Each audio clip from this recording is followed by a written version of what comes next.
Siyempre 19. Apo. So iba yung lighting director nila. May lighting director yan, so 20. So meron silang tour manager. Yung tour manager parang road manager din yan. 21. Yung manager 22. Tapos isang videographer at photographer. Ganyan sila karami. 25. Kaya ticket nga yung mga ganun, 23, 24, hindi naman umaabot. Yes. Nakatao. Yung Sambuanga namin, yung ticket na binayaran ko, 23 kami. Ang mahal pa ng ticket to sa Sambuanga, 13,000 isa. No? Tapos ang kanilang kilogram, 500 kilo. Ang baggage allowance dapat nila, total ng 500 kilo. Hindi, kasi daming gamit sa mga gear nila na ano. Mabigat ang gear nila. Ano talaga, mabigat talaga. Sariling Oo, talagang, at saka milyon ang halaga nun, nung mga nag-invest talaga sila sa gamit nila. Kaya, yun, ano naman yun, talagang, kaya, kausapin niyo muna bro si PMX, tapos balikan mo ako. Sige po. Kung may linaw. Then, yung 300 mo, ipapa-approve yan, kasi, magre-reflect yan eh. Ano, pwede ba yun na ano? Kasi, ang mangyayari, pag nakausap ko yung kliyente mo, siyempre sa kontrata, andun yung nakapatong sa'yo. Di ba? Yung patong mo, andun. Oh.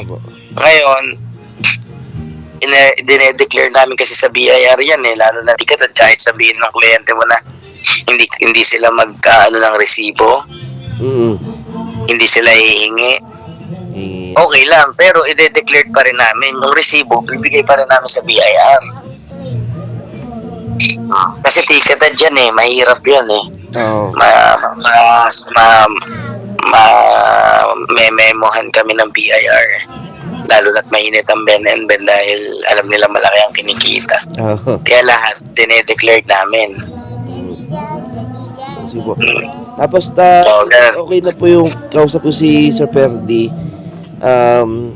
Pwede tayo sir or bago ko mong kausapin namin yung producer, may papakausap na ako sa yung 4 po. Sige, walang problema. Basta ang akin lang, alamin mo muna, pag nagbigay na ang PMX ng presyo, kaya ba yon? Halimbawa, nagbigay sila pa 500,000, 600,000. Halimbawa lang, Okay, sige po. Kaya nyo ba yun? Ipa-plus nyo yung expenses sa hotel. Kasi dapat ang hotel, hindi pwedeng sa pipitsugin lang ng hotel. Hindi naman kailangan 5-star pero decente. Yes, sir. Kasi minsan bibigyan ng hotel parang motel. Hindi pa pwede yung gano'n. Nasa kontrata yan. Dapat decenteng hotel. Yes. Pangalawa, ilang hotel yan? Ilang room? 12 dapat yan. Pinakamababa dyan, 12. 12 rooms. Tapos, maaga darating dyan ang kasi magsi-soundcheck ang Ben ang maaga. Yes po. Siyempre, sagot yung breakfast, lunch, dinner. Yes. Tapos kinabukasan, pag-alis sa hotel, dapat may breakfast. So, alamin mo muna kailangan. Pangatlo, yung Super Grandia Captain Seats, kaya mong i-provide 4. Kung 5, Super Grandia kahit hindi Captain Seats, pero natitiklop mga upuan. Okay. Para kasya ang gamit. Kasi marami kaming experience ang binigay sa amin, high A's. Hindi natitiklop ang upuan. Alam mo yung pambiyahe-biyahe ba na Oo, pambiyahe. Ang mga bakasyon. Oo, yung hindi natitiklop ang upuan, yung pangmaramihan.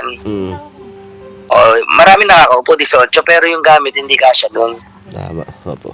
Pag pinatong mo doon hanggang ceiling na ng sasakyan yung ibang gamit, so hindi lalo lang nagkakaproblema. So yan, binabanggit ko, kaya na ba nila yun? 4 na Super Grandia, tapos isang L300. Sige po. Ino-note ko po. Tapos pa, bukod sa BMX, ano pa ba? Yun lang, tapos saka mo ako balikan. Kasi baka mamaya nag-uusap tayo sa presyo, sasabihin sa akin, ay baka pwedeng 2 van na lang. Ay hindi pa pwedeng ang Ben kasi nasa pirma ang kontrata yan eh. Sasabihin, ay baka pwedeng walang hotel kasi Pangasinan lang naman ito, malapit lang. Nako, kawawa lang dahil masisira ka lang dahil hindi pupunta ang Ben ng hindi bayad dahil hindi nyo nabibigay yung hospitality rider kasi nasa kontrata yan, pinirmahan yan. Para lang hindi ka masira, tinuturuan lang kita kasi yung iba talagang ay kukunin, sige magkano yung Ben and Ben? 1.8, 2 milyon. O sige. Tapos pag andyan na, napirmahan na yung kontrata, pinirmahan lang, hindi binasa, yari.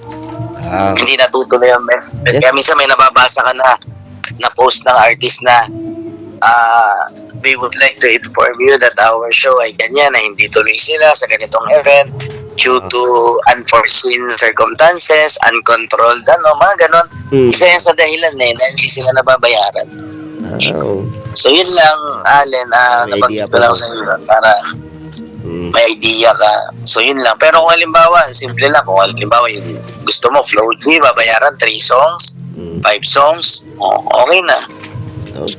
Pero pag ganito, Ben and Ben Sige ba yun? Tapos bang hirap, ang sakit sa ulo kasi kung kailan nakakontrata, tapos magtatawaran na. Kung pwede, 3 sasakyan na lang. Kung pwede, hindi na PMX kasi nga, nasi-short na sa budget.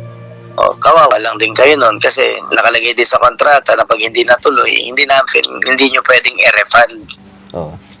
Yung down payment. Kung kaya na lang. Ano yung, wait lang parang masusunod. Sige po. Saan ba gaganapin ito? Kasi, ang nito kasi wala pang detalye, binigay mo na yung presyo mo.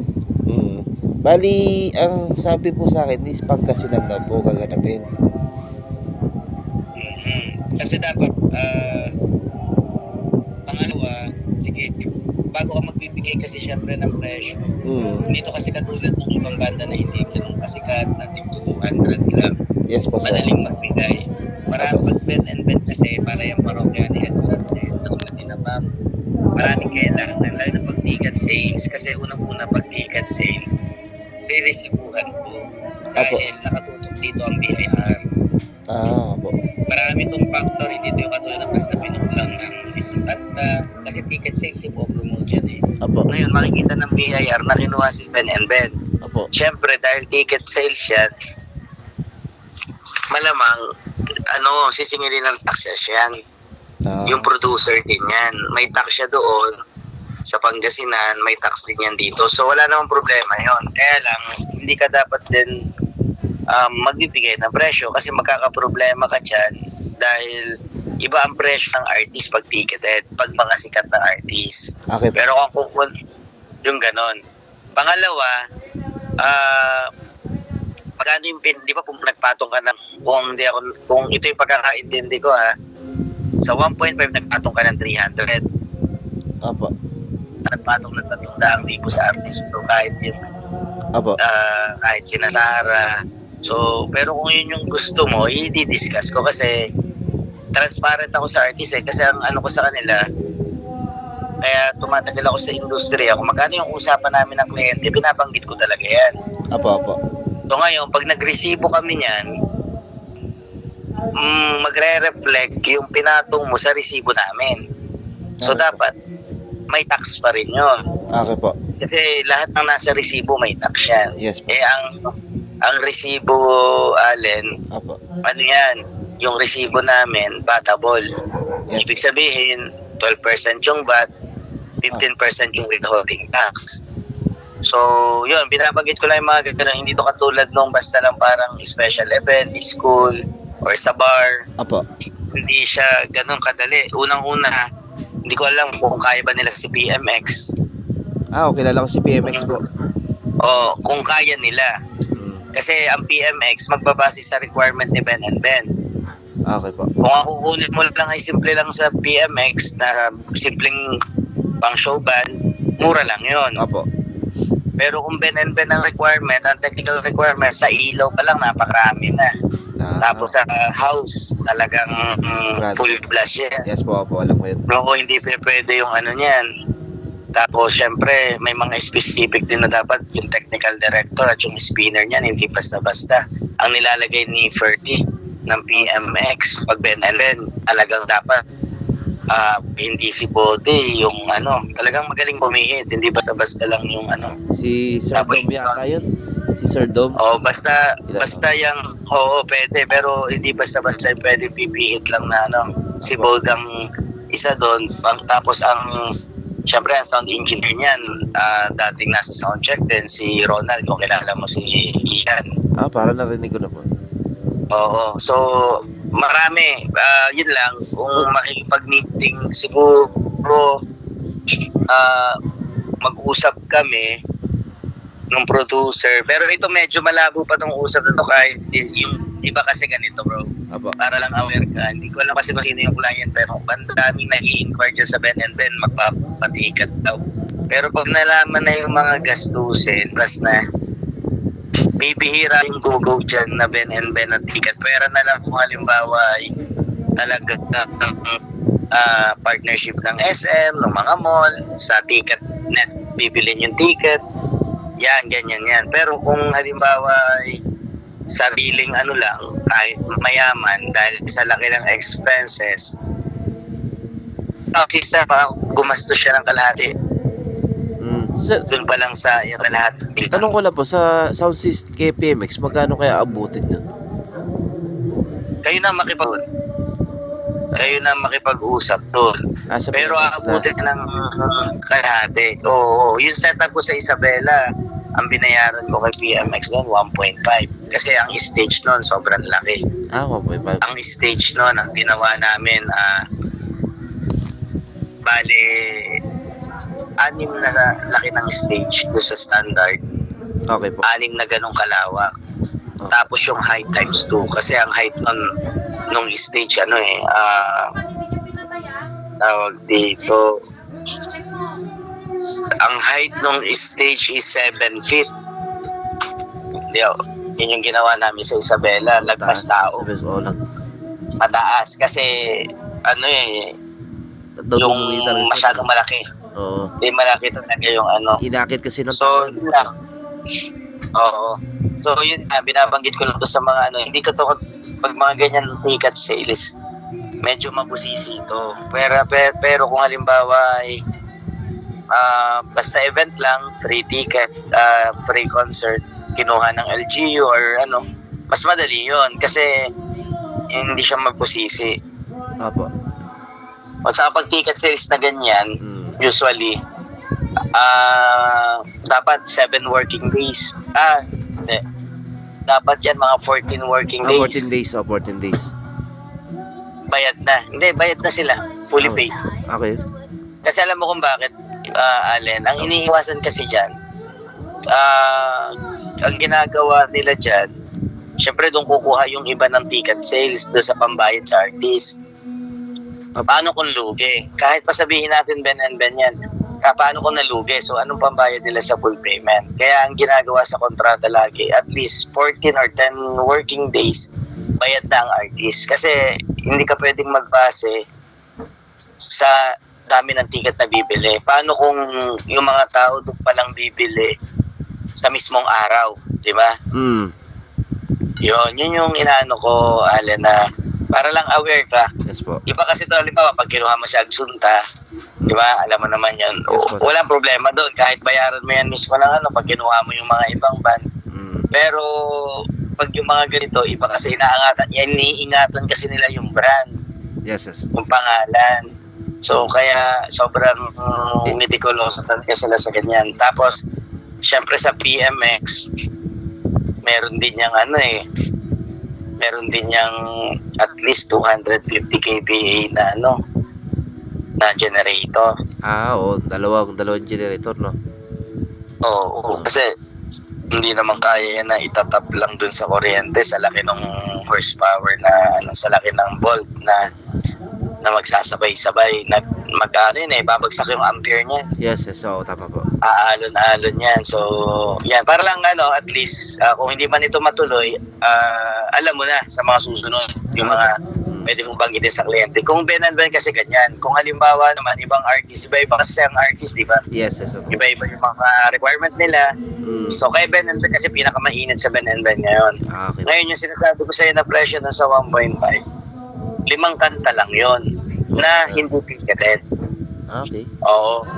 Hindi ticketed. Pag ticketed yan, iba yung presyo yan. Okay. Pangalawa, isa pa sa expenses na hindi ko nababanggit, ang Ben & Ben, katulad yan, meron kaming Sambuanga ng Ben & Ben sa 26. Okay po. Ang Sambuanga. Ngayon, ang Ben & Ben,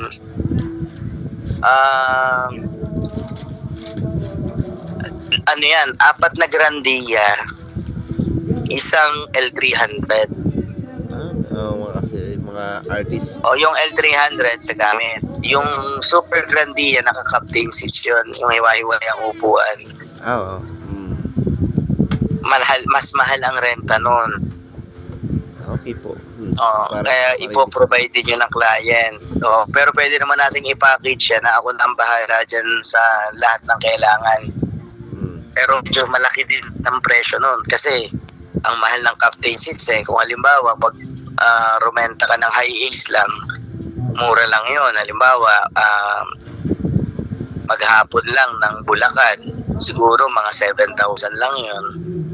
Or 6,000. Yung mga high ace, yung mga commuter, yung nakikita ko. Pero pag captain seats, kadalasan mas mataas siya ng mga 40%, almost 50%.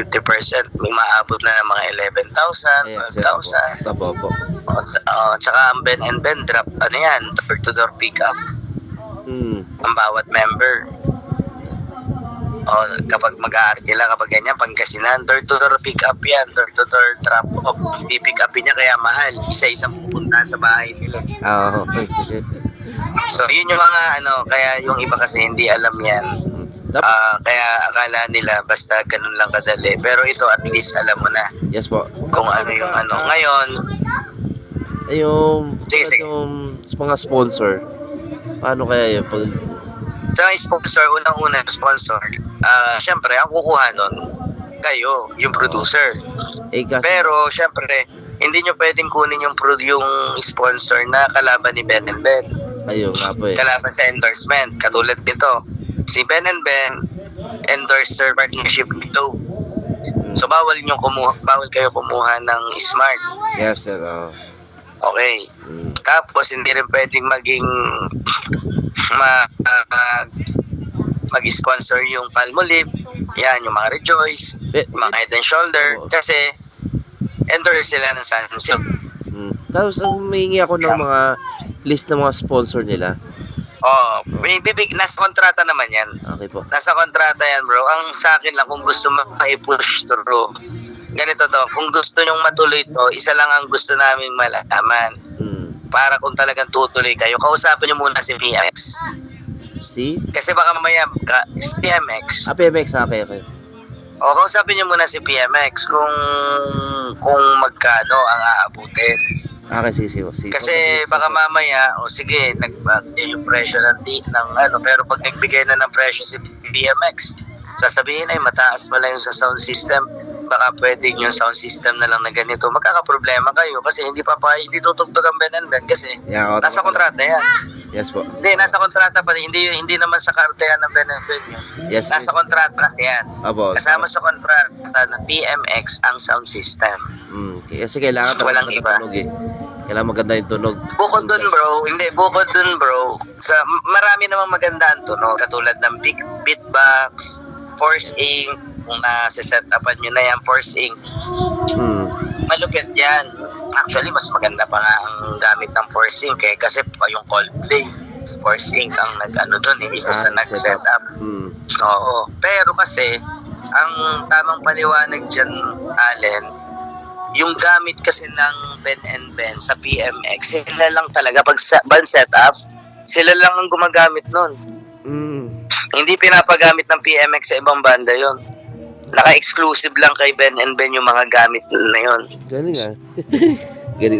ganyan yung kalakaran dyan. Hindi yan yung basta kukuha lang ng Yan kasi, yan ay, kumbaga, inaalagaan nila yung pangalan. Kasi, ang naapektuhan naman, kapag halimbawa habang tumutugtog, biglang pumangit ang tunog, nawala, hindi, alam mo yan, hindi gumagana yung mga monitor, yung mga kanilang mga gear nila, wala, problema yan eh. Ang feedback lagi niya sa artist, sasabihin ay, pangit yung sintonado pala. Ay, alam mo yun, maraming lalo na sa social media ngayon. So, yun lang. Ang gusto ko malaman, kung gusto nilang tuloy, talagang willing niya, kausapin niyo si PMX. Kung magkano ang aabutin, sabihin niyo kung ano yung stage, ganito yung LED wall, ganito yung band setup, ganito yung, alam naman nila yung technical rider eh. Kasi, yung outdoor, doon yung